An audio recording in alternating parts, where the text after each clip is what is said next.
Bonjour Lydia, c'est Laura. Bonjour.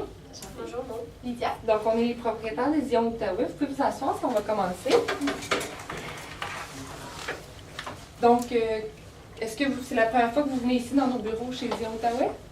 Oui, c'est la première fois que je viens. J'ai un peu entendu parler de vos produits parce que j'ai une tante qui a acheté une voiture chez vous. Donc, j'ai vu la voiture, mais c'est la première fois que je viens ici. Aimez-vous la voiture? Oui, super belle voiture. Tant mieux. Donc, l'entrevue va durer à peu près 15-20 minutes. Ça ne devrait pas être trop long. Vous avez tout le temps que vous voulez pour penser, pour répondre à vos questions, là. Donc, prenez votre temps, il n'y a pas de problème. Vous pouvez écrire ici si vous voulez. OK, merci. Voilà. Vous pouvez écrire, il n'y a pas de problème. Puis, prenez votre temps, là. Comme je vous ai dit, stressez-vous pas. On va vous poser différents types de questions. On va vous poser des questions comportementales pour savoir comment vous avez réagi dans le passé dans certaines situations. Donc, on va vous demander de faire appel à vos expériences du passé. Donc, comme je vous dis, prenez votre temps pour y penser, il n'y a pas de stress. On va vous poser des questions aussi de mise en situation. On va vous donner une situation, vous nous dites comment vous réagiriez. Puis, on va vous poser des questions de contrepartie par la fin. Puis, à la fin, vous aurez tout le temps pour nous poser des questions, si vous voulez. Parfait. Ça vous va? Oui. Parfait. Donc, on va commencer. Donc, la première question. Nous avons appris en étudiant votre curriculum vitae que vous avez travaillé dans le domaine de l'automobile pendant plusieurs années. Oui. Donc, pourriez-vous me donner plus de détails sur votre parcours dans ce domaine? Oui. En fait, j'ai travaillé 5 ans chez Carl Ford à Buckingham. J'ai été 2 ans réceptionniste. Puis, en étudiant en vente, j'ai vu que ça m'intéressait vraiment. Donc, après 2 ans de réceptionniste, j'ai voulu monter vendeuse, ce que j'ai fait. Donc, pendant 3 ans, j'ai été vendeuse chez Carl Ford. Beaucoup de services à la clientèle. C'est sûr qu'on mise beaucoup sur la vente, mais sur le service à la clientèle aussi. Donc, vous avez touché pas juste J'ai la touché vente. un peu à tout. Tu sais, j'ai fait du financement et j'ai vraiment comme essayé de toucher à tout OK. pour finalement voir que j'aimais vraiment tout ce qui touchait à la vente de voitures. Parfait. Pendant vos 3 années que vous avez été vendeuse, est-ce que vous pouvez nous décrire une situation qui est arrivée que vous avez fait part des négociations coriaces? Oui, en fait, on a un client qui désirait venir avec nous, puis il y avait une compagnie. Donc, il aurait probablement acheté plus qu'une voiture avec nous pour sa compagnie. Fait que c'est vraiment un client important. Puis c'est moi qui s'occupais de la vente de cette voiture-là. Puis il voulait vraiment baisser le prix, mais le prix qu'il demandait était tout simplement impossible à offrir. J'avais amené le directeur des ventes, puis vraiment c'était impossible, mais c'est très important pour nous d'avoir ce client-là. Donc finalement, on était dans le bureau avec le directeur des ventes, on a négocié beaucoup avec, puis on lui a offert plutôt de baisser les prix, on lui a offert d'autres avantages par rapport à l'entretien des voitures, des petits extras dans les accessoires un petit peu moins chers. Tout ça, sans nécessairement baisser le prix de la voiture, puis finalement, ça a fait son affaire d'avoir des petits accessoires et des petits extras. Puis est-ce qu'il a racheté d'autres voitures par la suite Oui. avec sa compagnie? Oui, ça a fonctionné. Tant mieux. Donc, est-ce que vous pouvez nous parler d'une situation lors de laquelle vous avez eu à motiver et à animer une équipe de vente quand vous y êtes pris? Là, on sait que les vendeurs, des fois, ils ont besoin d'un peu de motivation. Là. J'ai jamais eu à animer une équipe de vente, mais étant donné que j'ai étudié en gestion, puis j'étudiais en gestion au moment où j'étais vendeuse, mon patron, le directeur des ventes, m'avait demandé de l'aider à organiser une réunion. Donc avec lui, j'étais comme sa coéquipière, c'est pas moi qui dirigeais, mais on a animé avant de venir, j'ai été acheter des petits beignes pour faire plaisir aux autres. Puis on a vraiment fait un plan, on a fait des objectifs, on avait monté un beau tableau, vraiment avec beaucoup de visuels pour bien faire comprendre. Puis on a mis des objectifs réalistes pour motiver tout le monde, dont moi, je faisais quand même aussi partie des vendeurs. Parfait, merci. Donc, comme que ça fait plusieurs années que vous travaillez dans ce domaine, vous devez avoir un bon réseau de contacts. Pouvez-vous nous décrire une situation que vous avez utilisé ce réseau de contacts-là? Oui, j'avais un client qui partait en voyage avec sa voiture. Prenez votre temps, il n'y a pas de problème. Je sais, mais ça fait quand même un petit moment. Là. Il partait en voyage, mais pas en avion. Là. Il partait avec sa voiture. Puis il avait besoin d'un anti-rouille. Une nouvelle voiture qu'il achetait? Non, ça faisait 1 an ou 2 Ok. qu'il avait sa voiture. Puis là, il avait besoin d'un anti-rouille sur sa voiture.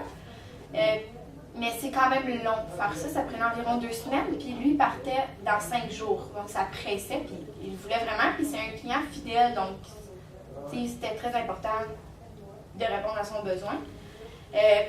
Puis étant donné que ça faisait quand même un moment que je travaillais là-dedans, j'avais beaucoup de contacts. J'ai contacté une autre compagnie avec qui on fait affaire, qui fait de l'anti-rouille. Puis on a trouvé le moyen de le faire dans les 2 jours qui suivaient avant que le client parte en voyage. Est-ce que vous pouvez nous parler d'une fois où vous avez dû faire face à un client mécontent du service à la clientèle, puis comment avez-vous réglé cette situation-là?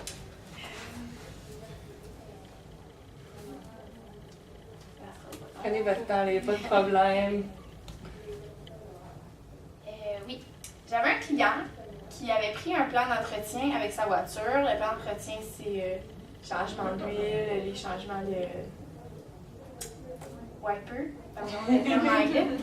Et en tout cas, Essuie-glace. oui, c'est ça. Ça inclut plein de trucs. Puis le client avait en tête que ça incluait aussi les changements de pneus, mais nous, ça inclut pas les changements de pneus, le plan d'entretien. Fait que le client vient, il s'attend à ne pas débourser de montant au moment de son rendez-vous pour changer ses pneus. Puis là, il réalise qu'il doit payer comme 80$ pour changer ses pneus. C'est moi qui lui avais vendu sa voiture. Moi, je travaille pas au service, mais quand le client était vraiment fâché, ben le gars qui travaillait au service m'avait appelé moi, étant donné que c'est moi qui avais vendu sa voiture. Puis il était vraiment pas content. Là. Je vais pas répéter ce qu'il avait dit, là, mais... On peut s'imaginer. Ouais, c'est ça. Puis finalement, je l'ai amené dans mon bureau pour le calmer. Je lui ai offert un café, de l'eau. On s'est assis, puis je lui ai vraiment, comme on a des pamphlets de plan d'entretien, je lui ai vraiment sorti, j'ai tout expliqué ce que ça incluait. Puis pour cette fois-ci, je lui ai offert d'avoir son changement de pneu gratuit, puisqu'il n'avait sûrement pas prévu de débourser un montant cette journée-là. Mais je lui ai vraiment réexpliqué tout ce qu'il y avait dans le plan d'entretien pour que la prochaine fois, quand il allait prendre un rendez-vous pour quoi que ce soit, il sache ce qu'il devait payer ou non. Parfait. D'accord, donc maintenant, ça va être. Là, on a fait des questions comportementales, savoir des questions dans le passé. Là, on vous met dans le futur un peu. Donc, on va voir qu'est-ce que vous feriez dans certaines situations. Donc, votre compétiteur offre pendant la période morte de l'automobile pendant l'hiver, comme vous savez, on vend moins de voitures. Il offre des prix plus que compétitifs, vraiment des bons prix, puis ça nuit à vos ventes. Donc, puis vous n'êtes pas en mesure d'atteindre ces prix-là parce que vous n'avez pas le jeu que vous avez besoin pour descendre les prix au même niveau que ceux de votre compétiteur. Comment est-ce que vous faites pour vous démarquer de la compétition? Bien, c'est sûr que ce qui est important, c'est le service à la clientèle. C'est vraiment un gros point. Pour les clients, quand ils viennent, oui, ils achètent une voiture, oui, ils veulent des bons prix, mais souvent, les clients trouvent ça important d'avoir un bon service. Puis si je ne peux pas miser sur la baisse des prix, bien, je vais miser sur mon service à la clientèle. Je ne sais pas exactement comment ça fonctionne chez vous, quel jeu que j'ai pour offrir des choses aux clients, mais un truc, ça peut être un petit concours, gagner un changement d'huile, vos changements d'huile pendant 2 ans, ou offrir plusieurs essais routiers, venir essayer nos voitures pour que les gens ils essaient nos produits. Puis c'est toujours le fun, là, essayer une nouvelle voiture. Donc j'essaierais vraiment de trouver des petits trucs qui feraient que les clients trouveraient ça agréable de venir magasiner chez nous, puis ils viendraient pour ces petits plus-là, et non juste pour les bas. Puis est-ce que vous feriez ça toute seule ou est-ce que vous... Ben, c'est sûr que j'en parlerai à mon équipe de vente, avoir leur avis, parce que pour avoir été vendeuse, je sais c'est quoi être sur le terrain. On a beaucoup d'expérience en étant sur le terrain, on sait ce que les clients veulent. Puis aussi, j'irai voir mes supérieurs, voir si c'est possible de faire ce que j'ai envie de faire. Puis c'est ça. Parfait. OK, je vais vous lire la deuxième mise en situation. Donc, un de vos vendeurs n'atteint pas les objectifs de vente du mois et cela nuit à la moyenne de tous les concessionnaires. Le concessionnaire était au premier rang au classement national et cela vous fera perdre ce premier rang. Le vendeur en question vous suggère de trafiquer les chiffres en modifiant ceux du mois dernier, lors duquel il a très bien performé. Comment réagissez-vous à cette situation? moi, dans mes valeurs, l'honnêteté, c'est très important. Donc, pour moi, les trafiquer des chiffres, ça se fait pas. Je ne ferais pas ça. C'est sûr que je refuserais l'idée.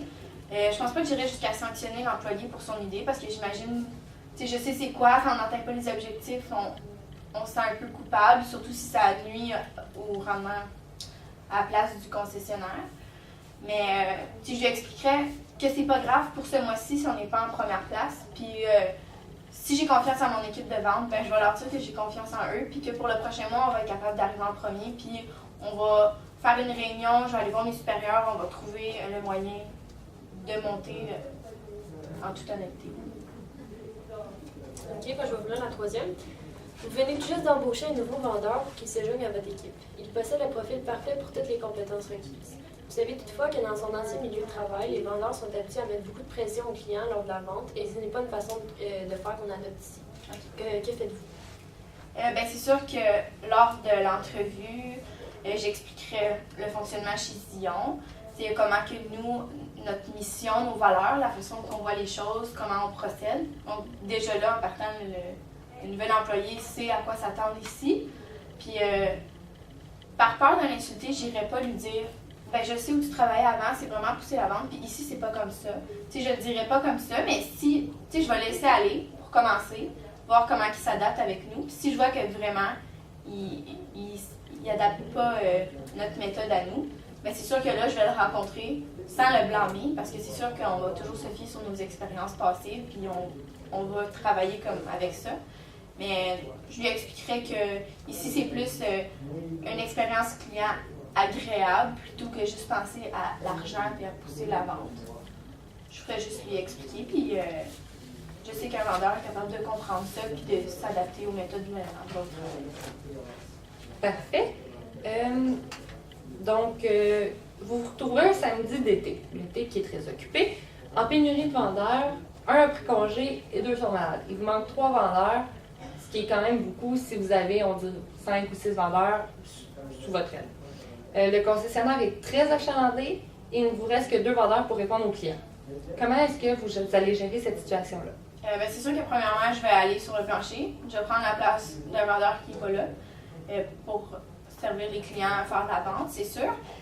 Pour réduire l'impatience des clients, je pourrais demander à la réceptionniste de faire des cafés, d'offrir des petits trucs aux clients pour les apaiser. Aussi offrir des essais routiers, dire aux clients, bon ben en attendant, vous pouvez aller essayer cette voiture-là ou cette voiture-là pour les faire patienter. Puis pendant ce temps-là, je continuerai à servir les clients. Puis c'est sûr qu'on essaierait d'adopter une stratégie rapidité, mais il ne faut pas oublier non plus la qualité. Est-ce que vous pourriez nous parler d'une situation où vous avez dû enfreindre les procédures d'entreprise et de vos motivations vous avez poussé à le faire? Qu'est-ce qui vous a motivé à faire ça? En fait, je vais un peu revenir sur le point que j'avais dit précédemment du client mécontent. Je n'avais pas nécessairement le droit de lui offrir un changement de pneus gratuit parce que c'était pas dans son plan d'entretien. Puis la section du service avait fait le travail, donc tu sais, c'est quand même des employés qui avaient effectué un travail qui n'avait pas nécessairement été payé pour que le client l'ait gratuitement. C'est sûr que j'avais pas vraiment le droit de faire ça, mais je l'ai payé moi-même, puis je savais que ça me reviendrait quand même que ce client-là soit content, il continuerait de venir, d'être satisfait, puis d'utiliser nos services, parce qu'il serait content du service.